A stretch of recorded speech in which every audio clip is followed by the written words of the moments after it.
Today we are going to discuss about the structure of roots, stems and leaves. We are going to be focused on the structure of roots and stems, and then we are going to see which are the tissues found in root and stem and describe their main function in root and stem. As you can see in the picture, the leaf, the stem and the root are very important organs for the plant, and they are involved in the transport system. So the leaf in here, the stem and the root are the main organs involved in the transport system in plants. They are made up of tissues which have specialized cells for a particular function in the plant. So let's see which are these tissues and which are these types of specialized functions which have functions in the plant. Roots, stems and leaves, as I mentioned before, contain different kinds of tissues. And these tissues, let's say, are divided in three main groups, which are dermal tissues, there are ground tissues and vascular tissues. In the dermal tissues, there are included the epidermis.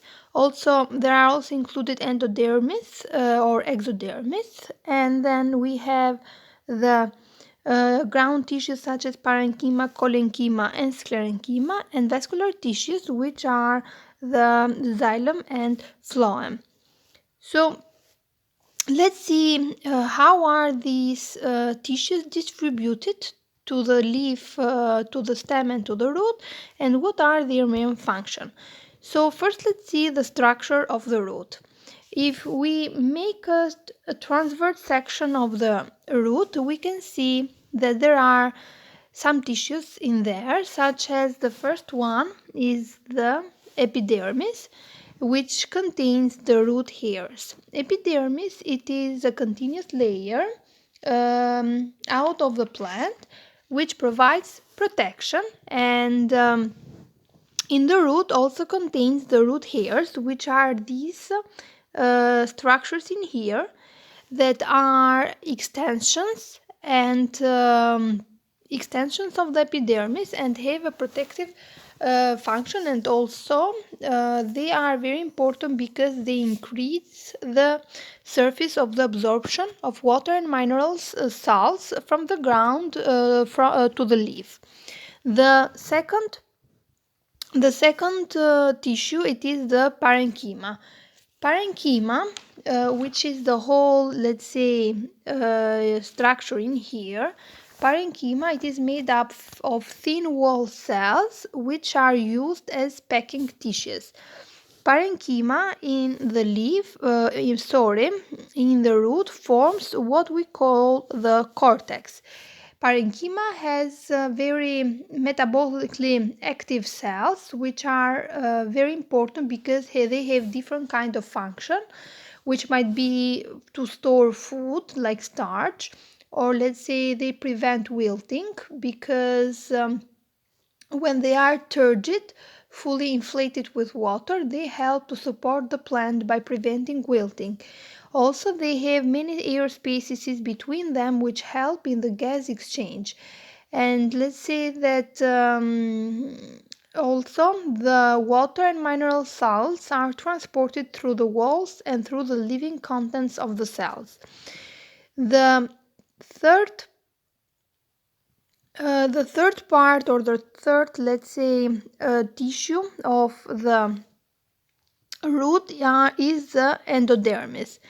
Endodermis, as you can see in here in the picture, it is, let's say, same as epidermis, with one cell thick, but surrounds the vascular tissues, and let's say surrounds the vascular tissues, same as epidermis surrounds the root or the plant, the whole plant. Then we have the vascular tissues, which are xylem and phloem. As you can see in here, xylem and phloem. Xylem is the one with the color pink inside of the structure of the root, And xylem is always found inside, and it is surrounded, let's say, from the phloem, the one with the yellow color. Then the last one, let's say, the last one is the pericycle. Pericycle is a layer of cells inside of the endodermis. You can follow me on the picture in here to see where it goes, the pericycle. And let's say that it has cell thicks inside of the endodermis, and in the roots it is that kind of layer in which the new roots can grow from the pericycle. Now, this was a general view, let's say, for the structure of the root. Now let's see the structure of the stem.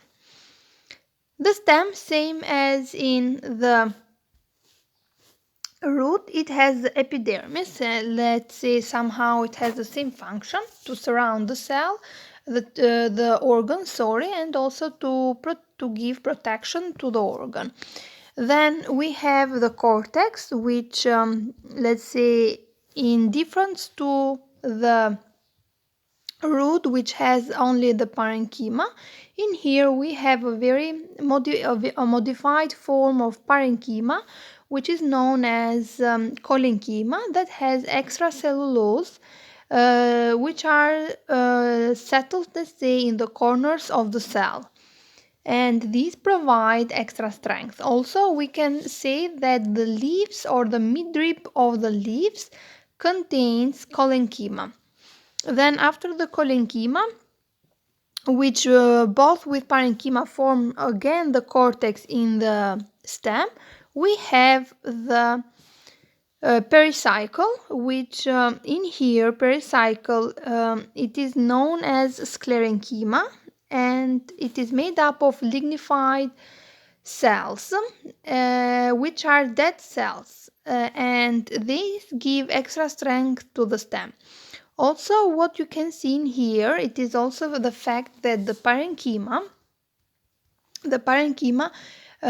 in the stems forms the pith. Later on, we are going to discuss about the function of the pith, but let's say that it is made up of similar cells, such as those of the parenchyma, but in difference to the root, in here are settled in the center of the organ. Then we have the last tissues are the xylem and phloem, which are vascular tissues, but in difference to the root, these are not settled in the center of the organ, but they are found, let's say, in the outside parts of the structure of the stem.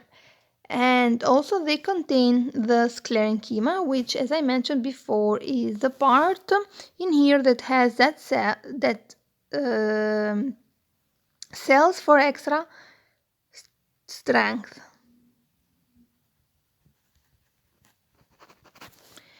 So this is the lesson for the structure of root and stem.